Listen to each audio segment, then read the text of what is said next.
बुद्धं शरणं गच्छामि। क्या महलों की चमक किसी इंसान के भीतर उठ रहे सवालों को रोक सकती है? क्या संगीत, नृत्य, सौंदर्य और प्रेम एक ऐसे मन को बांध सकते हैं जो सत्य की तलाश में निकल चुका हो? राजा शुद्धोधन ने हर संभव प्रयास किया ताकि राजकुमार सिद्धार्थ संसार के सुखों में उलझे रहें। 3 भव्य महल, सुगंधित उद्यान, नृत्य करती सुंदर युवतियां और हर वो चीज जो किसी भी युवा राजकुमार को आकर्षित कर सके। लेकिन सिद्धार्थ इन सब के बीच भी शांत थे। जहां पूरी दुनिया सौंदर्य देख रही थी, वहां सिद्धार्थ अनित्यता देख रहे थे। डॉक्टर बाबा साहेब अंबेडकर द्वारा लिखित महान ग्रंथ द बुद्ध एंड हिज धम्म पर आधारित हमारी इस विशेष श्रृंखला के एपिसोड 4 में हम जानेंगे कि कैसे सिद्धार्थ ने भोग विलास, आकर्षण और मोह के पीछे छिपी अस्थायी सच्चाई को पहचाना और कैसे पहली बार उन्होंने संसार के सुखों पर ऐसे प्रश्न उठाए जिन्होंने आगे चलकर उन्हें बुद्ध बनने की राह पर पहुंचा दिया। तो आइए चलते हैं कपिलवस्तु के उन महलों में जहां बाहर उत्सव था, लेकिन भीतर एक महान जागरण जन्म ले रहा था। दोस्तों, पिछले भाग में हमने देखा था कि राजकुमार सिद्धार्थ का विवाह हो चुका था। राजा शुद्धोधन को लगा कि अब शायद सिद्धार्थ का मन संसार में लग जाएगा। लेकिन एक पिता का डर अभी भी खत्म नहीं हुआ था, क्योंकि असित ऋषि की वो भविष्यवाणी अब भी राजा के मन में गूंज रही थी। वो भविष्यवाणी कि सिद्धार्थ या तो चक्रवर्ती सम्राट बनेंगे या फिर सब कुछ त्याग कर एक महान सन्यासी। और यही डर धीरे धीरे राजा शुद्धोधन को ऐसी योजनाएं बनाने पर मजबूर करने लगा जिसका एक ही उद्देश्य था, सिद्धार्थ को संसार के सुखों में इतना बांध देना कि उनके मन में कभी वैराग्य पैदा ही न हो। डॉक्टर बाबा साहेब अंबेडकर अपनी महान पुस्तक द बुद्ध एंड हिज धम्म में लिखते हैं कि राजा ने सिद्धार्थ के लिए 3 भव्य महल बनवाए। एक गर्मी के लिए, एक वर्षा ऋतु के लिए और एक सर्दियों के लिए। हर महल ऐश्वर्य, संगीत, सुगंध और विलासिता से भरा हुआ था। महलों के चारों ओर विशाल उद्यान थे, सुंदर फूल, शांत जलाशय और ऐसी हर चीज जो मन को बाहरी सुखों में उलझाकर रख सके। लेकिन राजा यही नहीं रुके।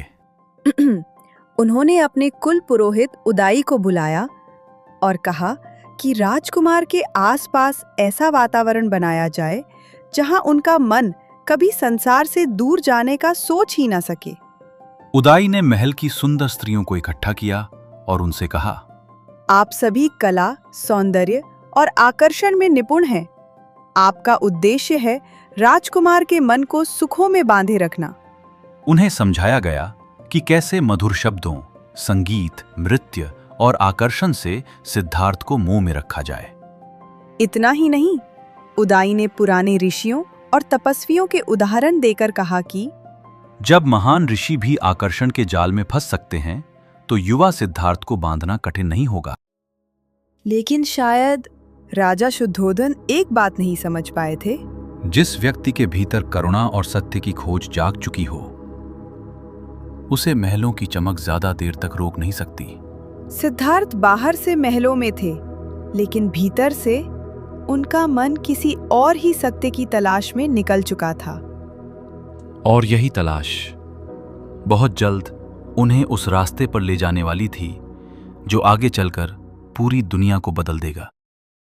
राजा शुद्धोधन की योजना अब पूरी तरह शुरू हो चुकी थी। महल, संगीत, नृत्य, सौंदर्य, हर तरफ बस एक ही प्रयास था, किसी भी तरह सिद्धार्थ का मन संसार में बांध दिया जाए। डॉक्टर बाबा साहेब अंबेडकर अपनी पुस्तक द बुद्ध एंड हिज धम्म में लिखते हैं कि महल की युवतियों ने राजकुमार को आकर्षित करने के लिए अपनी पूरी कला लगा दी। कोई मधुर गीत गा रही थी, कोई नृत्य कर रही थी, कोई हंसते हुए सिद्धार्थ के पास आकर उनसे बातें करने की कोशिश कर रही थी। कुछ युवतियां जानबूझकर लड़खड़ाने का अभिनय करती और सिद्धार्थ का सहारा लेने की कोशिश करती। कुछ उनके कानों में धीमे स्वर में रहस्य भरी बातें कहती। कुछ फूलों, वृक्षों और प्रकृति की सुंदरता का बहाना बनाकर उनका ध्यान अपनी ओर खींचने की कोशिश कर रही थी। महल का पूरा वातावरण मोह, आकर्षण और इंद्रिय सुखों से भरा हुआ था। लेकिन इन सबके बीच एक बात सबसे अलग थी। सिद्धार्थ का चेहरा। न उनमें उत्साह था, न आकर्षण, न ही किसी प्रकार की आसक्ति। वे शांत बैठे थे, गंभीर, मानो उनका मन कहीं और ही खोया हुआ हो। बाबा साहेब लिखते हैं कि सिद्धार्थ उन स्त्रियों को देखकर मन ही मन सोच रहे थे, क्या इन्हें ये एहसास नहीं कि यौवन स्थायी नहीं है? एक दिन बुढ़ापा इनकी सारी सुंदरता मिटा देगा। कल्पना कीजिए दोस्तों, जहां बाकी लोग सौंदर्य देख रहे थे, वहां सिद्धार्थ जीवन की अनित्यता देख रहे थे। जहां बाकी लोग आकर्षण में डूबे थे, वहां सिद्धार्थ सत्य की तलाश में थे।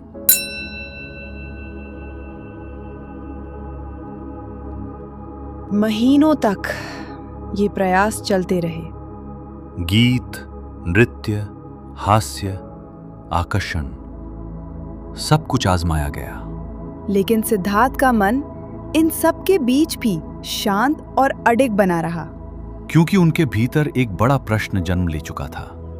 अगर यौवन, सुंदरता और सुख स्थायी नहीं, तो फिर जीवन का सच्चा अर्थ क्या है? और यही प्रश्न बहुत जल्द सिद्धार्थ को महल की दीवारों से बाहर ले जाने वाला था। उदाई ने अपनी पूरी कोशिश कर ली थी।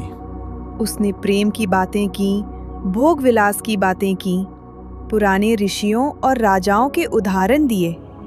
लेकिन अब पहली बार राजकुमार सिद्धार्थ स्वयं बोलने वाले थे।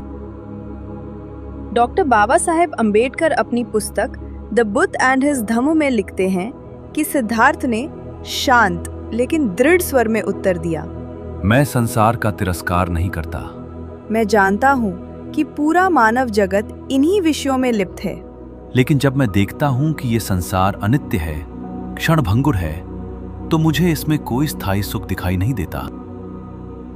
दोस्तों, यही वो क्षण था जहाँ सिद्धार्थ की सोच बाकी दुनिया से बिल्कुल अलग दिखाई देती है। जहां लोग सुख खोज रहे थे, वहां सिद्धार्थ सत्य खोज रहे थे।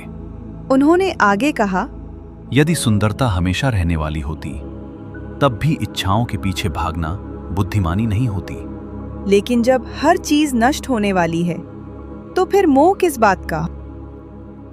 सिद्धार्थ ने उदाई की उस बात को भी अस्वीकार कर दिया, जिसमें उसने कहा था कि बड़े बड़े ऋषि भी इच्छाओं के वश में हुए हैं। सिद्धार्थ बोले, जो स्वयं नश्वरता और आसक्ति से मुक्त नहीं हो पाए, वे किसी बात का प्रमाण कैसे हो सकते हैं? क्या गहरी बात है। सिद्धार्थ केवल दूसरों का अनुसरण नहीं कर रहे थे, वे हर बात को अपने विवेक से परख रहे थे। फिर उन्होंने एक और महत्वपूर्ण बात कही, जहां मन राग और मोह से बंधा हो, जहां असत्य का सहारा लिया जाए, वहां वास्तविक महानता नहीं हो सकती। और उन्होंने साफ कहा, यदि हृदय में सच्चाई नहीं, तो केवल दिखावे के लिए प्रेम जताना भी उचित नहीं। उदाई समझ चुका था कि सिद्धार्थ का मन अब किसी भी प्रकार के आकर्षण से बहुत दूर जा चुका है। उसने जाकर राजा शुद्धोधन को सब बता दिया। और ये सुनकर राजा पूरी रात सो नहीं सके। एक पिता का डर अब और गहरा हो चुका था। उन्हें महसूस होने लगा था कि शायद सिद्धार्थ को संसार में बांध पाना अब संभव नहीं। महल की सारी सजावट, संगीत, नृत्य, आकर्षण, सब कुछ व्यर्थ साबित हो रहा था। लेकिन दोस्तों, राजा शुद्धोधन अभी भी हार मानने वाले नहीं थे। और बहुत जल्द सिद्धार्थ के जीवन में आने वाला था वो दृश्य जो उनकी पूरी सोच को हमेशा के लिए बदल देगा। तो दोस्तों, आज के इस एपिसोड में हमने देखा कि कैसे राजमहलों की सारी चमक दमक भी सिद्धार्थ के मन को बांध नहीं सकी। जहाँ लोग सुख और सौंदर्य में खोए हुए थे, वहीं सिद्धार्थ जीवन की अनित्यता और सत्य को समझने लगे थे। और यही सोच धीरे धीरे उन्हें उस मार्ग की ओर ले जा रही थी जहां से एक नए युग की शुरुआत होने वाली थी। लेकिन दोस्तों, सिद्धार्थ की यात्रा अभी बस शुरू हुई है। अगले एपिसोड में हम जानेंगे सिद्धार्थ का शाक्य संघ में प्रवेश, संगठन और समाज के विचारों से उनका मतभेद, देश छोड़ने का प्रस्ताव, और आखिर क्यों प्रवज्जा यानी गृहत्याग ही उन्हें एकमात्र समाधान दिखाई दिया।